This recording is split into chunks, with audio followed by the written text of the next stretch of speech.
Ladies and gents, how are we doing? It is your boy SVT Evan. We are back on the Surron. Your boy is on an absolute hot streak right now with videos, so we're just keeping them going. But today's video, we're talking about, do you really need to upgrade your Surron? If you guys have looked at Surron videos on YouTube, which I'm assuming you have, you're going to see everybody and their mother and their grandmother upgrades these bikes, and no one really gives them, I feel like, the respect they need in stock form. So today, we're going to be touching on all the performance.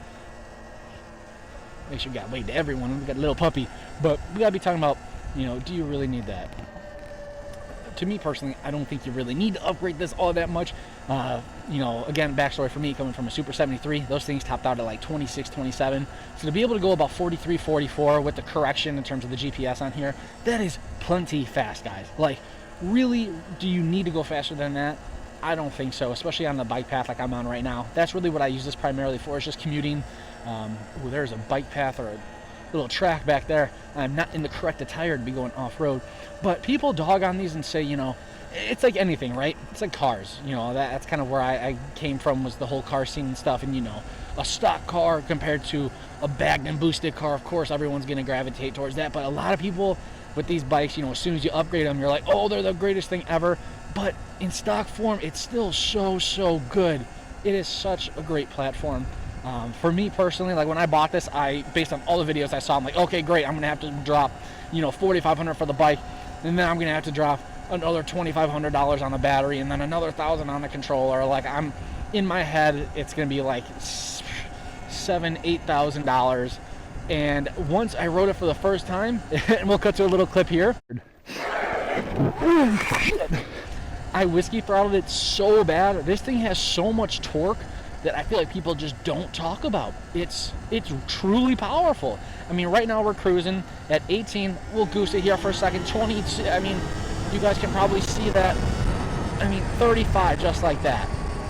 And I'm a heavier fellow. So imagine, you know, a lighter rider. You guys, it is astounding, the performance. It's plenty fast. If you claim you need more, look at that view. Oh, this is gonna be a thumbnail, boys. Hold up. Make sure no one's coming. I'm that guy right now, in the middle of the bike path. Ooh, that is sick. Gonna make sure we got it in raw. Bang. There we go. All right, sick. Let's hop back on her. Now, this is where I gotta be careful. This is where I whiskey throttled the first time. Was hopping on the bike, grabbed the twist throttle, and your boy landed like a sack of potatoes. On the way. There we go. But there is so much torque on this, guys. Like, enough to throw me around. Like, you still holding that clip. So in terms of power, do I think you really need more? No. Now, of course, everyone wants more power. Am I eventually going to do the battery upgrade, the controller upgrade? For sure. You know, I think it'd be so rowdy to get this thing up to like 60. Now, you got to be in the right conditions to be going those speeds, and you got to make sure this bike is dialed in perfect before you're going, you know, those speeds. I mean, that is no joke. I mean, this thing is really the size of a traditional pedal bike. So imagine going 60 on something like that. That's crazy. Now, one thing I will argue is probably worth upgrading first, I would say, is maybe suspension, depending on your riding style. Now, a lot of people that buy these bikes buy them from off-roading purposes. For me, I don't really go off-roading, at least not yet. I use it as a commuter, like I said earlier. So the suspension that's on it right now is fine for me, but I can see if you're doing a lot of jumps and things like that, you would want more rebound. You would just want a little bit more confidence-inspiring suspension.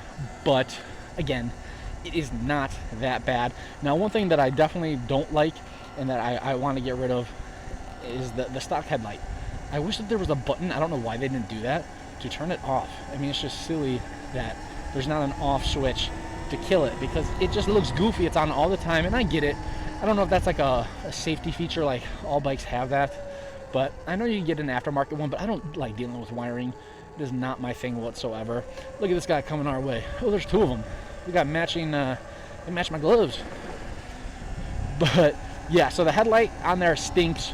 I would definitely change that. I would definitely get different rear fenders, because like I've talked about in my other videos, it's kind of annoying how much splatter you get on your back. So like right now on this bike path, a lot of geese and stuff like crap all over the road, or if it rains, you end up wearing it all on your back. And I even have the rear guard on, like you guys saw in the thumbnail. I thought it would do a much better job at blocking whatever, you know, kicks up. And trust me, I avoid, you know, puddles and things. Even if you just hit some damp grass, you're gonna wear it. And I don't know about you guys, I don't like wearing, you know, geese crap on my back, especially, you know, when I'm wearing something nice. Like if I'm on my way to work, the last thing I want to do is get to work and have tic-tac-toe bird crap on my back. No thank you, I am all good on that. Thank you very much. So those are a few things that I really wish, you know, that I plan to change. But again, in stock form, I gotta give it credit. It is such a phenomenal bike, vehicle, whatever you want to call it. It checks all the boxes, even the cost. It's really, really worth it. It's kind of like buying, I don't know what's a great comparison, but I've talked about this before. It's kind of like Apple versus Android. So to me, the Super 73 is like Apple. It's a really trusted product. It's been around for a long time. You know when you get it, it's going to be quality. This is like an Android, where they're very good, they're very powerful, but they have quirks, but they have the upgradability that you could really custom tailor. It's like jailbreaking an iPhone. That's what this bike is like. So I highly recommend it. Juiced. Gosh, it's so effortless to go so quick.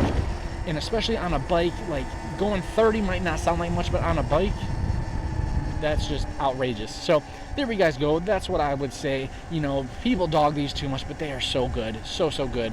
Do not worry and feel like you have to immediately bite the bullet and do all these upgrades. You know, as you own the bike, as you make more money, definitely do them, but don't feel like your bike's not cool or that you won't get enjoyment out of it, because you absolutely will in stock form. So if you guys enjoyed this video, please be sure to drop a like. It helps your boy out a ton. Consider subscribing if you guys want to see more Surron content. If you want to see the journey we're going to take on this thing, along with the other bikes and cars, you know, consider subscribing. It would help your boy out a ton. We're getting real close to 1,800, depending on when this video goes up.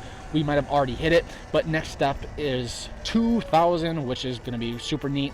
You know, we hit 1,000 in September, so the channel is certainly growing. See, like this stuff right here, that little baby puddle right there, I'm going to get home and I'm going to be wearing it all over my back.